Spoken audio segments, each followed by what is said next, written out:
Welcome back to Ground Zero Salem. I'm your host, Pat. I had a good 10 hours of sleep. It's my first day off. A little bit about myself.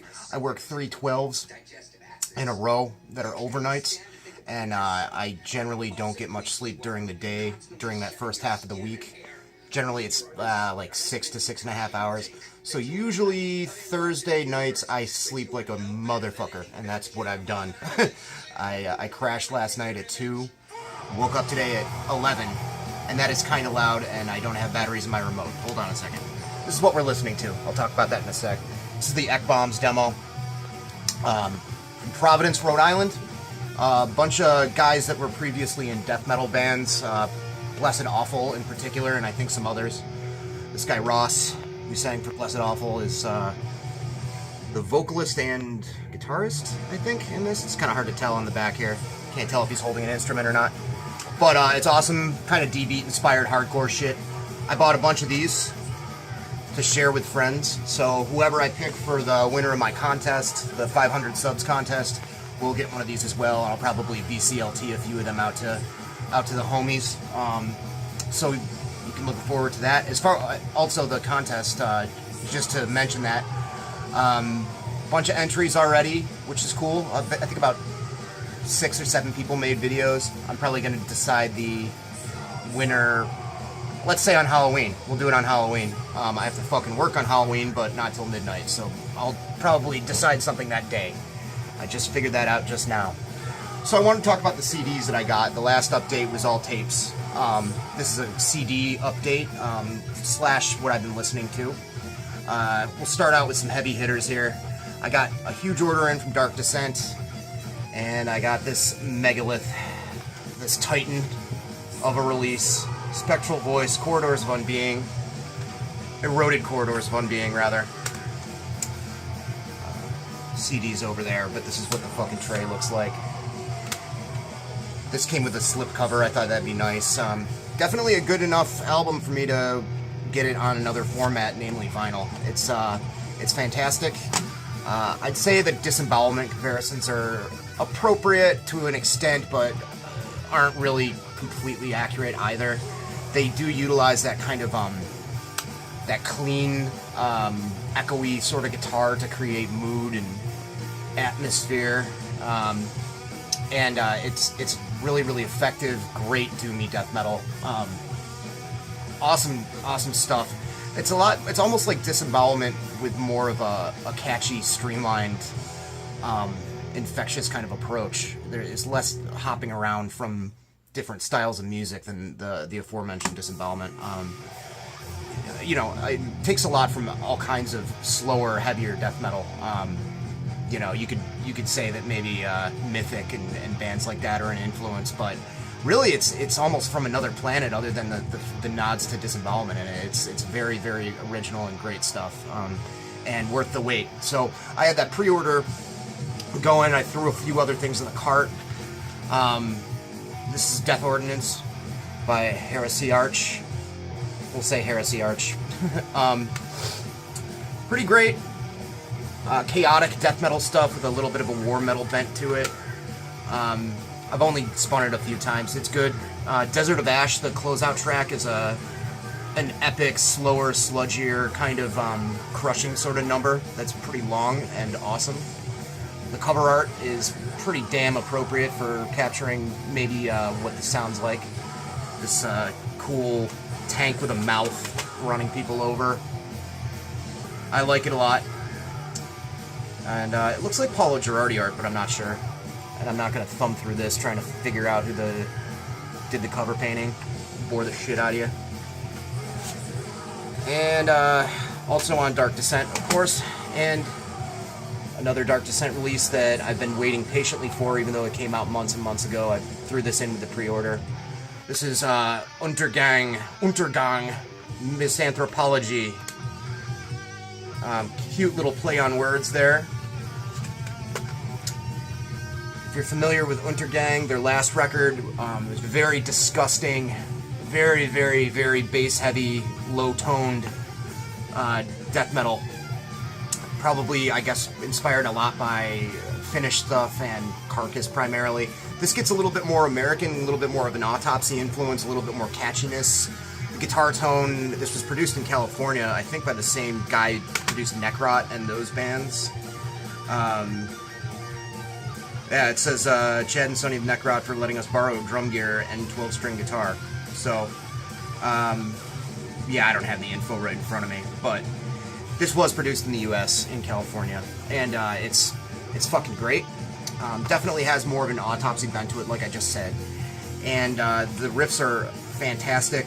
Still keeping with the very guttural vocals that owe as much to Carcass as they do Demolich, you know, that kind of low sub-basement, guttural nature, sort of death metal vocals. There's the riffs on this are great. There's a little bit of I can't remember if it's I think it's the third song. There's one of those like double bass rolls that goes into kind of the gurgly vocals over it, kind of very a la Carcass, early Carcass, cool shit. And Ben just talked about this, but I got this in another order. These both arrived at the same day, but I got 2 orders from Dark Descent, one that I put together months and months ago, and then I decided I need a few other things about a month and a half back, but I got Autumno Across the Horizon, yet another great unsung Swedish death metal band. It's crazy how many of these there were in the 90s, that most of which were great, you know. Not sure if it had something to do with the fact that there were a lot of social programs, so kids after school could start bands in community centers and stuff like that. I think I read something like that in the Swedish death metal book, but there were just an insane amount, and a lot of them were sadly forgotten about and really good. This band is no exception at all. I'm not sure if I like them as much as I like Furball. I really like Furball, or at least the Furball record that I showed off a few updates back. Very much indebted in sound to what you would expect, Dismember and Entombed. I feel like there's a little bit more lightheartedness to this, though. The heaviness is not quite as severe. There seems to be a little bit more kind of playfulness and with slow parts and almost kind of like a little bit more experimentation with the drums, maybe a little bit more jazziness. I don't know. I can't put my finger on it, but it's got something a little bit different than what the heavy hitters had, and it's great. It's plenty face ripping. Don't get me wrong. You know, maybe it's just that the guy's wearing a Madonna shirt on the inside that I'm perceiving all that. I don't know, but it's fucking great anyway. Great Swedish death. If you like Swedish death metal, you won't be disappointed. And some Crypt reissues that I ordered there. This is the Formicide Demos collection. This is fucking awesome stuff. It's classic Boston thrash metal. Crypt, Dark Symphonies. Dark Symphonies is based out of Mass. It's actually just up the road from me. And I used to mention before, the owner Ted used to come into the Newbury Comics I worked at all the time. And it's cool that he's putting out Wargasm and Formicide and some Boston stuff that he probably was around for, I'm thinking. So, yeah, this is a great CD. It's a great package. It's put together very nicely. It's got all kinds of photo collages and interviews and stuff like that. Flyer art. Rocking a Black Flag shirt, but the actual bug repellent and not the band. Cool. Cool stuff. These late 80s all over. But anyway, great band. Just technical enough, but not wanky. Technical kind of thrash, kind of gritty vocals that were like a more together Paul Bailoff, like more on time and expressive. Not more expressive. There was very few thrash vocalists that were more expressive than Paul Bailoff, but a little bit more with the beat. And the guy actually sings and belts out some high notes here and there, tastefully placed, I think. Cool stuff. The riffs are, again, like I said, kind of suitably technical, but not some crazy, like, atheist kind of thing. You know, they almost, like, lean into that, like, kind of gross, like, funk thrash territory slightly on one song, like, kind of like Mordred did, but only for a few seconds, and then they pull away, thankfully. There's no, like, slap bass or anything like that. This has 3 demos on it. All sound pretty good. I think the second demo is the roughest sounding one, but it still sounds fine to me. And, you know, I like the rawness myself. Guys from this band would go on to form Only Living Witness, who were kind of like Boston's answer to Quicksand in a way, but they were way more riff-driven and like Black Sabbath-inspired, heavy. I don't think he's on any of these demos, but the current guitarist from Agnostic Front and Slapshot, Craig Silverman, was in this band at one point, and also in Only Living Witness at another point.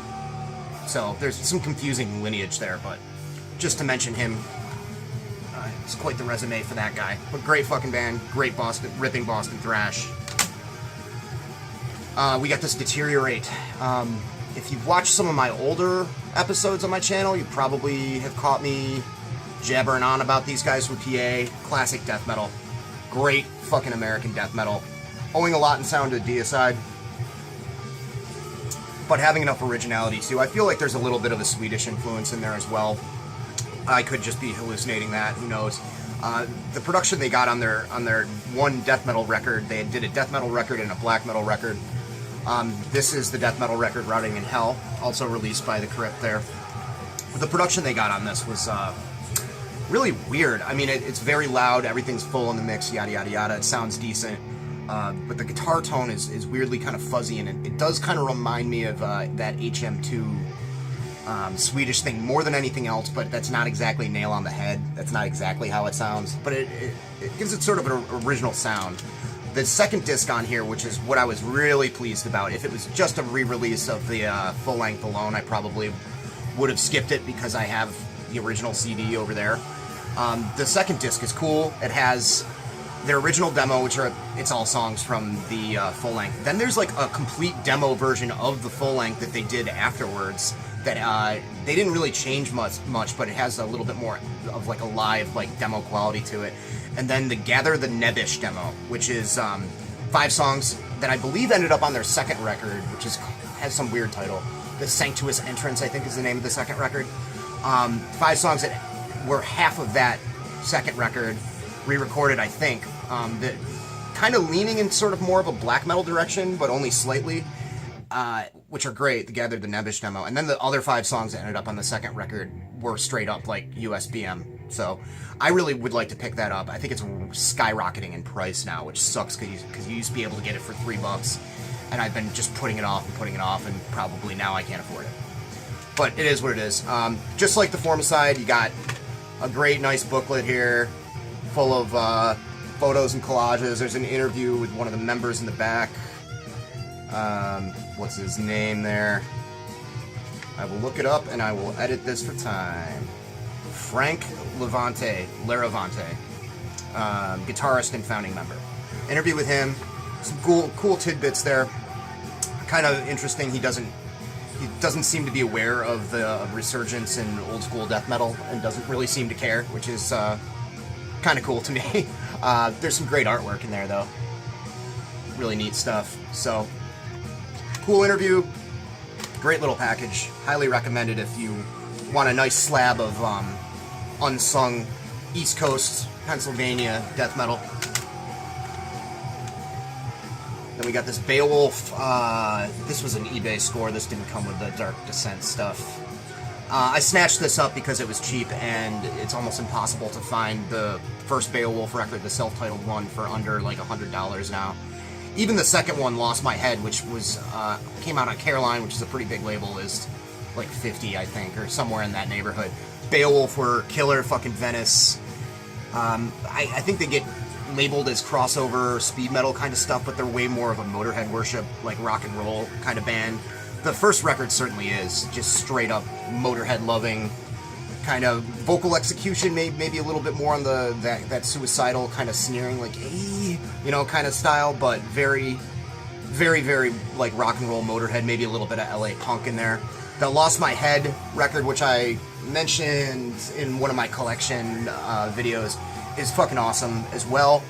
A little bit heavier, a little bit more low end, a little bit more palm muting, a little bit more chunky thrash in there, but also very total blazing fucking Motorhead type stuff.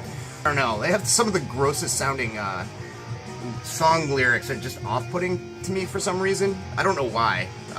Winer Diner, Hippie Liquor, like Fuzzy Princess. You know, I don't know. Some of these songs just kind of make me go, ugh. Tool the Jewel, like, I don't know. Despite the song titles sounding terrible to me, the music fucking rules, and they're a great band. So then I went to go to the mall with my buddy Justin, who just moved here from Philly. He's new in town, so we decided to do some mall walking. We went to our local Newbury Comics, a local outfit that I was employed by for many years, who since have been kind of taken over as more of a, it just kind of looks like a loot crate threw up in them. They sell a lot of like knickknacks and toys and shit like that, but they still sell physical media. Trying to take advantage of the vinyl boom a little late, I feel like. Lots of overpriced reissues, but their CDs you can get some deals. They get a lot of like new CDs in, but from other outlets selling stuff, so they sell them used and pass on the savings to you. I got this Autopsy compilation, the All Tomorrow's Funerals. This is all the EPs with 4 new songs, and it's fucking awesome. Just kind of reminded me, it's been a while since I've listened to some Autopsy. Love the early stuff, love the first 2 LPs, and I was kind of reminded by this, like how good and strong their EPs are. Very, very great stuff. The Tomb Within was kind of my reintroduction to them when they put that out, when they reformed, and that is one of my favorite records. It's just blazing, they're really stepping it up a notch with intensity on that one. I feel like they were maybe like, we got to show people we're back kind of thing. Of course, you have the lurching fucking heaviness that Autopsy is known for. And that was a short demo, so I'm going to throw something else on. Hold on. Alright, and we're back. I just threw on this, since I'm wearing this lovely Sisters of Mercy shirt, I figured I'd be a total nerd and throw on this bootleg that I got back in the 90s. Local record store back in Syracuse used to make a lot of money off of selling bootlegs, like mostly Grateful Dead bootlegs, but I got some good Metallica ones and stuff. This is a great sounding 85 tour live set. It's funny because that record store used to get busted and raided and shit for bootlegs all the time. Like, what a different fucking era. Wild. But anyway, so this is a compilation of all the Autopsy EPs. Tomb Within, the Horrific Obsession single, a song from Peaceville Volume 4, Funeral Reality, the Fiend for Blood EP, and the Retribution for the Dead EP. So, great stuff, especially the Fiend for Blood EP, which features Steve DiGiorgio on bass. And, he's being tasteful with his bass playing. He's not being all proggy and crazy because he's playing bass and fucking Autopsy on this, but you can tell it's him and it sounds great. There's always one thing I couldn't put my finger on about Autopsy for years that makes them so great, and I think I figured it out with repeated listens of this. They do incorporate Doom, and I think it's on the second song or third song, either Broken People or Mauled to Death, where they get almost straight up like Candlemass, like level of slow and epic, but they have slow parts, and I think it's because of riffs like on one of their best songs, of course, In the Grip of Winter, where they have that rolling, it's almost like a blues-based, creepy, like film noir kind of vibe, that it's weird because if any other band from that era tried to pull it off, it would sound goofy, but they just own it, and gives it this like shambling fucking zombie sort of vibe to me that sounds fucking great. Anyway, I also picked up this comp. I have only listened to it a couple of times, but it's really good. It's Warfaring Strangers Acid Nightmares.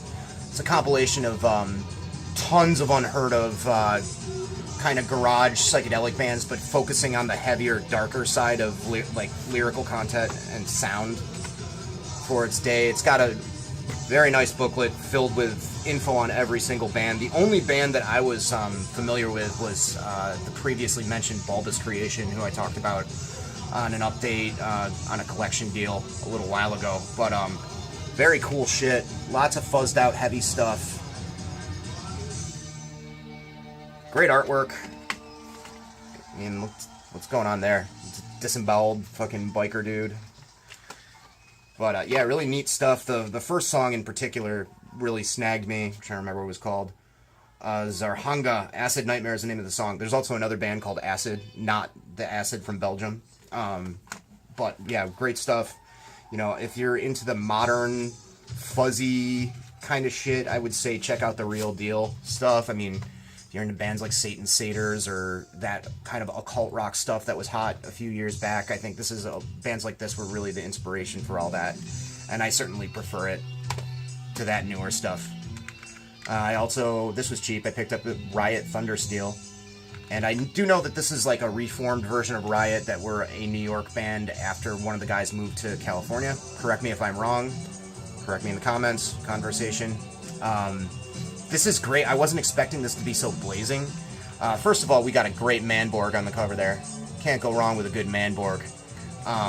You know, I looked at the picture on the back and I was like, you know, got some big hair. Was the 80s, but this is almost like straight up just powerful, belted out fucking speed metal. Really, it's awesome. I do know that like the Seal era of Riot, they were a little bit more hard rock, so I didn't really know what to expect. But especially the first couple of tracks, Thundersteel and Fight or Fall, are just complete fucking fist bangers. Great choruses. Everything's really sharply well produced on this. It came out on CBS Records, it looks like. It was on a major, but yeah, fucking Manborg's gonna fucking run you over. Great. This is the third Kreator, the Terrible Certainty reissue. I figured, you know, I had the first two, I might as well just snag the third one. You know, I often reach for the first two albums as like go-tos to listen to, especially Endless Pain. But I really forgot how great this is. As a bonus, it has the Out of the Dark into the Light EP, which was the first Kreator I ever bought and was very influential on me and stuff like that. Live songs and a couple of studio tracks, Impossible to Cure and Lambs to the Slaughter, which is a cover by Raven, I think. Yeah. But the album itself, Terrible Certainty, sounds great. It's remastered. There's a bunch of great liner notes. I really like the digibook format. I just don't like how they slide in and out of these envelopes. It always scratches them. But OCD bullshit aside, looks great. The liner notes are interesting. This is the first time they ever had like a producer that encouraged them to play with a click track, and I think that shows by how tight the music is compared to the first two. Airtight still sounds, you know, pretty, you know, there's enough frenetic craziness in it to not sound like, you know, boring or sterile, but they definitely sound their tightest on this for their early era, I'd say. And this is as technical as they got before the whole era of Coma of Souls and all that. That simplified things a little bit. Extreme Aggression as well, kind of toned it down with the technicality, and their riffs on this are fucking amazing. And just the chorus from the title track, you know, with fatal convulsions, just awesome stuff. Glad I have it. You know, I got an original pressing on vinyl and everything, but this does sound awesome. And the nice thing about especially remastered CDs is you can throw it on. You don't have to flip it in case you're feeling lazy, which I often am. And just to round things out real quick, I only have 6 minutes, and I don't really need to talk about these too much because fellow YouTuber Brain Smasher is the guy that I heard about these from, and I was completely inspired to go out and spend some money on some Doom Death also rans, I guess. I don't mean that in a mean way, but, you know, when you think of Doom Death, you think of the big three, you know, Anathema, Paradise Lost, and My Dying Bride. You might think of some more funeral-y stuff like Thurgathon, however that's supposed to be pronounced. And one band that he mentioned, and that it's funny how you try a couple of times and then a band finally hits. This is Morgion, the Relapse Collection, which has the first 2 records. I didn't know they had a third album, which he talked about recently. This has the first one, Amongst Majestic Ruin, and Solinari on it. And, you know, Southern California, home to orange groves and, you know, blonde people and this fucking band. Great stuff. I mean, these guys have an interesting kind of lineage because they were, I think, like, in kind of like crusty dudes. I have their early works CD as well, which is just great. Kind of more slower tempo death metal, but not quite doom death yet. Just as inspired from the Scandinavian, Swedish stuff as American stuff. I recommend that as well. God of Death and Disease is the name of the comp. On this, though, they start weaving in all these sort of gothic influences and very, very epic kind of influences. I feel like they come from more of a fantasy kind of lyrical base and inspiration than, say, a My Dying Bride. It's less vampiric and gothic, but or maybe just gothic in a different way, I guess. I don't know. This is a great compilation, though, and I've owned this 2 other times and just not been able to get into it and flipped it. The reason being is that it's so cheap. This is like $9 on Amazon. 2 albums, great huge booklet, and, you know, nice package. Cool, digipack kind of deal. I got this Mystic Charm, Shadow of the Unknown. Spun it a few times, it's really good. It's very, at least guitar tone-wise, inspired by Celtic Frost, and kind of similar to early Obituary for that reason. Awesome stuff. If you like that early Peaceville Doom stuff, this is definitely up your alley. Great band. I'll put links to everything, and I'll put links to Ben's update about this because he goes into way better detail about this stuff than I'm capable of. And this Australian band, Paramæcium, Exhumed of the Earth. Member of Mortification and Horde. Guitarist, I think. Forget the guy's name. But this is really gives most bands of this ilk a run for their fucking money. It's straight up crushing. The first song, The Unnatural Conception in 2 parts, The Birth and the Massacre of the Innocents, is just a harrowing fucking journey. There's violins, there's operatic female vocals, there's like samples of a fucking baby crying. It's really creepy and really fucking heavy, and the rest of the record fucking kills as well.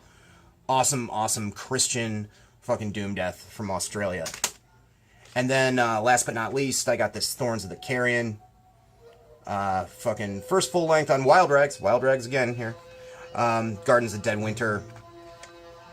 Weirdly enough, they have as Ben mentioned, they had a 3 CD best of kind of thing, and this wasn't included on it except for 1 song, which is very fucking odd. Ash Thomas from Faith Extractor was in a later lineup of this band. I don't believe he's on this one. And it's great, very, very heavy, very, just very crushing, doomy death metal. Incredibly guttural vocals. You know, I'd say it almost kind of leans towards the funeral stuff a bit. They do utilize some keyboards and stuff like that gives it sort of, you know, that kind of gothic thing that, you know, the early Peaceville bands were shooting for. I've heard other people, I think Ben specifically, say that they kind of almost had a Cradle of Filth thing going, but Doom.